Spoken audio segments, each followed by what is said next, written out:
Hey friends, how's it going? I've been asked numerous times, Tin Man, can you do a sharpening video? I have done one before, but not recently. So let's jump in and do another sharpening video. I get a lot of people that ask me, do you grind? What do you do? I hand file, friends. I don't even use my grinders anymore, and I don't use any tricks or gimmicks. My filing is just all hand-eye, and it's just been practice over the years. So what I'm going to do differently this time, friends, is I'm going to hand file a farm and ranch, what a lot of people around here would consider a firewood saw. This is a Husqvarna 44.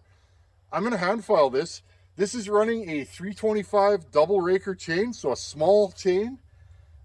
Typically what a lot of homeowners would run is on this saw. So without further ado, friends, I'm just going to jump right into it. Let's file a chain, talk about hand filing, and things you can do to make your saw cut faster. I'm going to set you guys up close so you can see, and let's file a chain.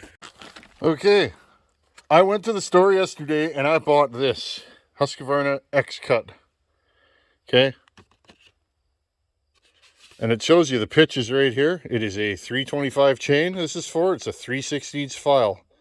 Okay, now I went to the store and I bought this, friends, so that you guys can go and buy one of these. Okay, we can all file with the same thing. I get asked what kind of files I use. Let's file with this together. Okay, I'm going to get myself set up so I'm comfortable, because that's 9/10 of the battle filing. Okay, and I'm going to try and keep this as basic as possible. I want everybody to file. I remember what it was like to not be able to file a chain. Okay, so in that package, you get 2 of these. These are the files you're going to use to file your chain. You get this doohickey here. This is actually a guide that you can clip onto your bar and run your file across, but for me, I don't use these, okay? You could sharpen better by hand if you just practice. And this is a raker gauge, and I'll show you guys how to use this, okay? This is a raker gauge to set your rakers. The rakers control how much of the tooth is exposed to the wood. We'll talk about that later. And this is your raker file, okay? And this is what you use to file down your rakers. Okay, friends, now I'm going to just go like this, okay? Okay, there you go. Okay, friends, I like to put my saw in the corner of my bed, and I kind of push it in and hold it there, okay? And I usually put something underneath so we don't scratch the sharpened chain, okay? You want to be comfortable when you're filing. That's the main thing. So let's get you in nice and close. And again, this is your raker. This is a double raker chain.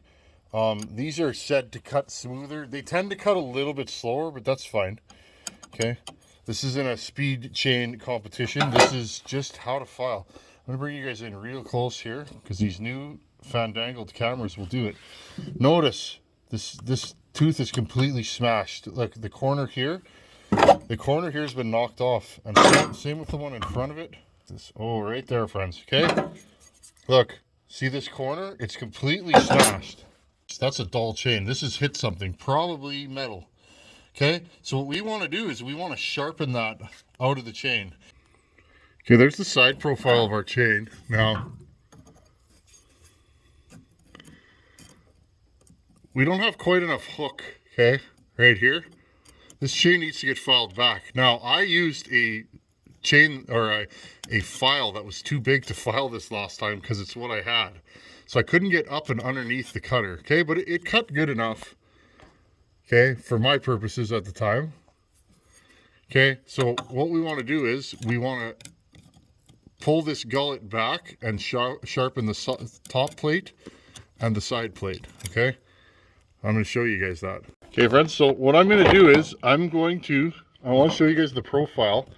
Notice this gullet is too far out.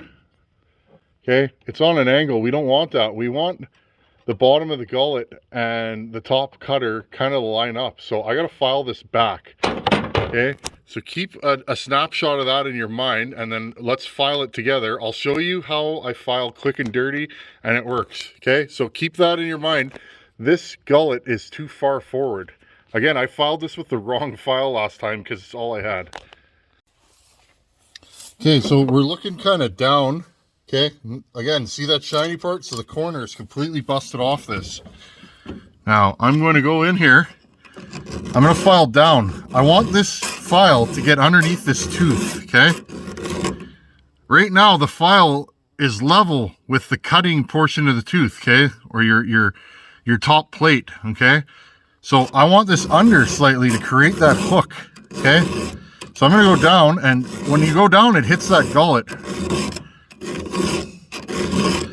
Okay? Now, you don't want too much hook. If you get too much hook, you're gonna have a chain, it'll cut like a banshee and be really grabby, which isn't always good, especially if you're falling, okay?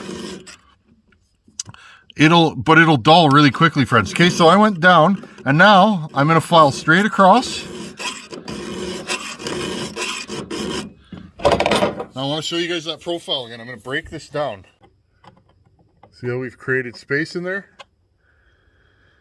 Notice we have a C now, okay? Now what I'm gonna do is just keep filing and cut and sharpen my side plate and my top plate, okay? When you're filing your top plate, now friends, I usually push down when I'm filing. And again, I filed this middle strap here a little bit. It don't matter, okay? I usually just push slightly down. If your cutter is straight across, then just file straight across, okay? Tap it out once in a while to get rid of the chips. File straight across. If you want to cut the back part of the top plate, okay, file down, and that'll catch this part. If you want to hit the point or the tip here, file up. If you want to hit the middle, file across. If it's straight, just file straight across. Now, friends, I'm going to keep filing here until a burr comes, okay? And I want to talk about how that's very important, especially when you're whipping a chain back into shape, okay? We got a little burr there,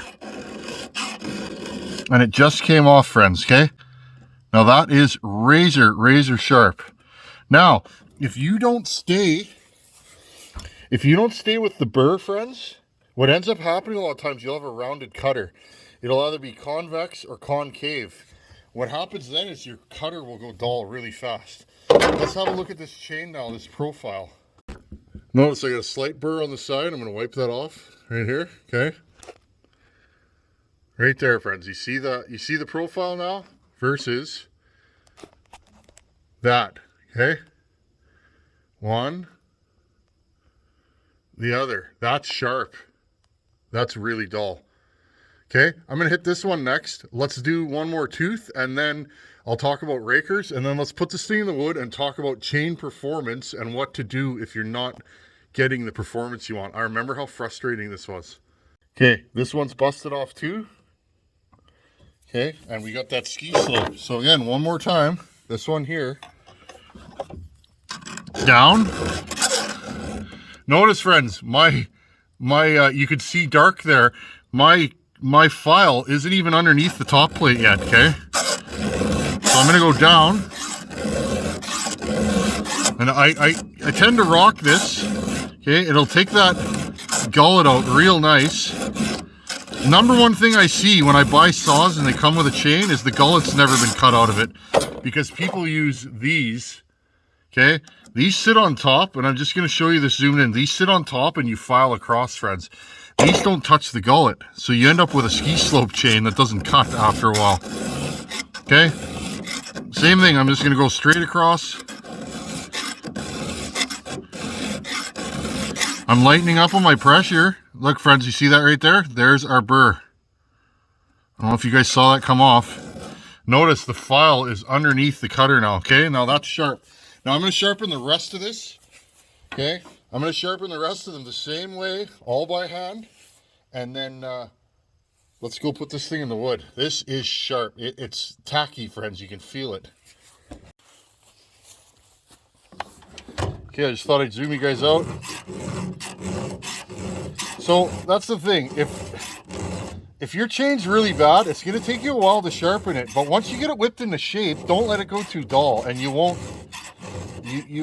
have any problems, friends. I promise you. It won't take you long to whip a chain into shape. This chain's in horrible shape, so I'm going to have to, spend a little more time on it.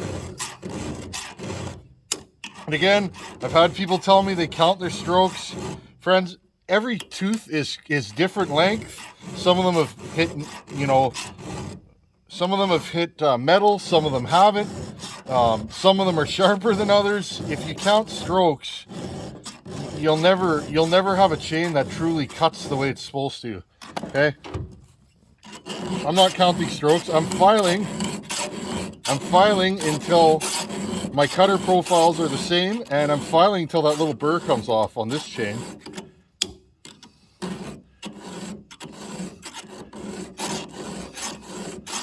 Again, I'm filing straight across and then slightly up at the end, and that hits the point, the tip of the tooth. Okay.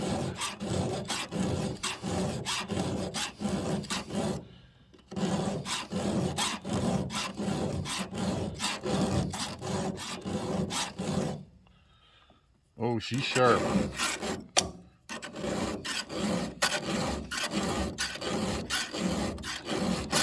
Again, take your time at the beginning. As you get faster at this, it'll go like clockwork. I'm still not the fastest filer, friends.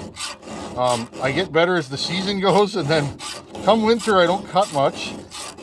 You know, winter into spring. Usually spring is when I don't cut much because it's too wet everywhere. You can't get in anywhere to cut. And I get really rusty at it because I'm just never doing it. It's just all muscle memory. Try not to drag your files. I do sometimes. It is what it is. It's a bad habit, but it is what it is, friends. We all can't be perfect.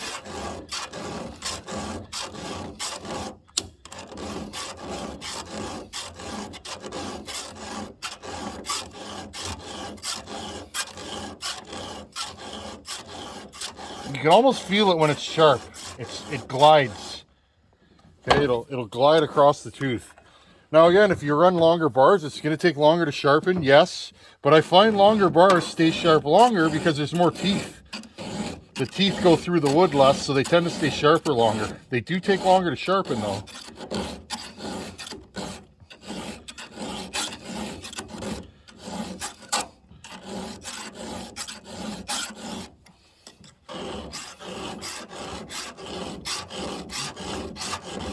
And again, if you're left-handed or right, you're going to have a strong and weak side.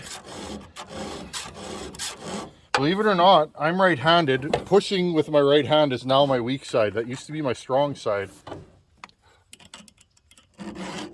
I actually prefer to pull with my right hand, like this.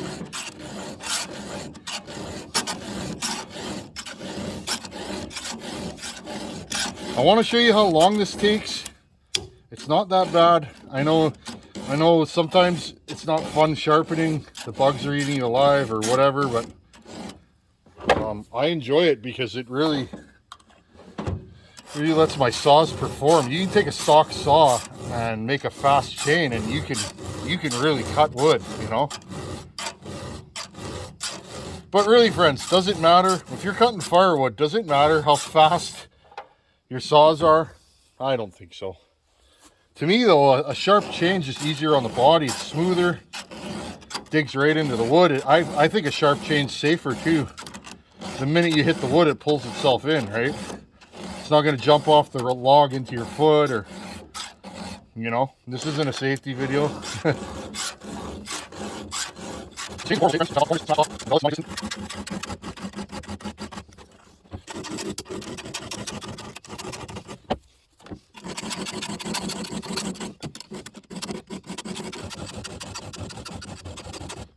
Again, down to get the gullet, slowly start tilting it back, straight across.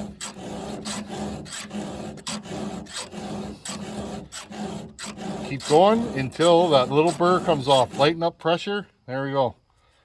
Okay, friends, now this is fully sharpened, okay? Look, they all got a nice little hook to them. Let's try this without doing the rakers. Now, that might be cheating. These rakers might actually be not too bad, but this is the raker. It is the part in front of the tooth right here. What the raker does is controls how much of the tooth is exposed to the wood. Some people call them drags, whatever you want to call them. That's what they do. Okay, right here. This controls how much of the tooth hits the wood. Let's go cut with this and let's see. Do I need to touch my rakers? I do them generally every time, friends, for a smooth chain. Let's go see. Okay, let's try this chain out, and then let's talk about problems with a chain and what you can do about them. First thing, I'm going to lay my chain on the wood. It should pull itself through. If it doesn't, you're either ain't sharp enough or your rakers are too high, okay? So let's see.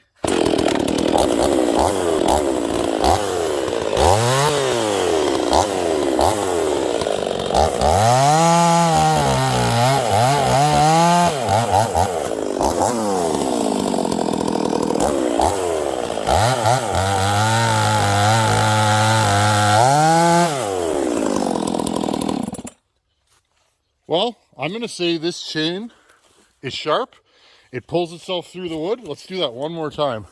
And it's actually pretty smooth. So if it wasn't smooth, I would say some of my rakers are higher than the others, or I got damaged teeth.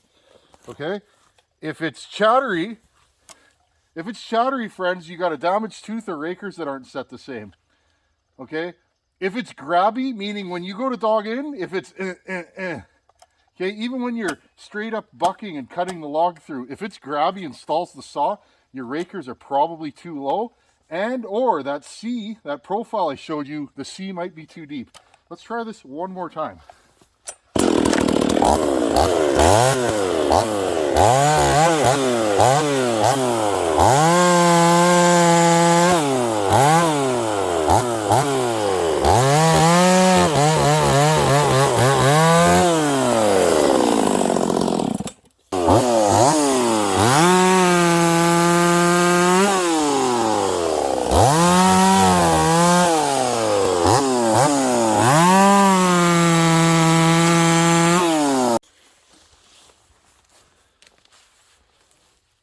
Okay, everybody, that is a properly sharpened razor sharp chain. Notice it's not jumpy. It digs right into the log the minute I pull the trigger. That is a sharp chain with properly adjusted rakers. Again, problems with sharpening. If your cutter is rounded, okay, you'll see it and it'll be brown and kind of burnt. A rounded cutter dulls right away because you're only hitting it in the center. Oh, it's humid out here. Okay, same thing, convex, concave. If you're not sharpening straight across, your cutters will dull quicker. Okay, that's a problem. Lack of bar oiling is a problem. That'll make you dull quickly. Too much hook, okay? If your C is huge, and remember, from the gullet up, you want it straight. If your cutting edge is like this, it'll cut like a banshee for 3-4 cuts, and it'll actually, especially in hardwood, it'll pull that cutting edge over and you'll have a dull chain again, okay? So same thing, if your gullet isn't deep enough, your chain could be sharp, but it'll cut really slow, okay? So you want that nice C, maybe about 1/3 maximum of your file underneath the top cutter, okay? Once you're looking down at it. And you don't want your rakers too low and you don't want them too high. Raker height is really dependent on saw. A big, powerful saw will pull a lower raker chain. A regular saw, use your raker gauge, okay? Well, the last thing I didn't use, this is a raker gauge. I'm going to show you guys how to use that, and then we'll call this video done. Okay, here's my chain. Here's a raker gauge, okay? I'm going to zoom you guys right in here. Notice it says softwood, hardwood. If you're cutting hardwood, you use this side. If you're cutting softwood, you use this side. Okay, and then all you do is you take your file right here.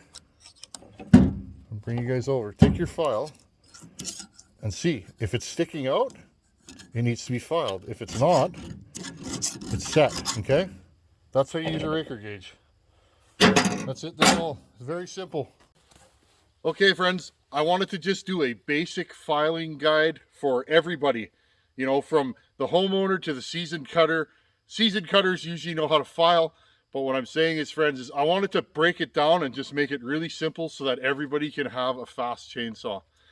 Anyhow, friends, if you have any questions, comments, please leave a comment below.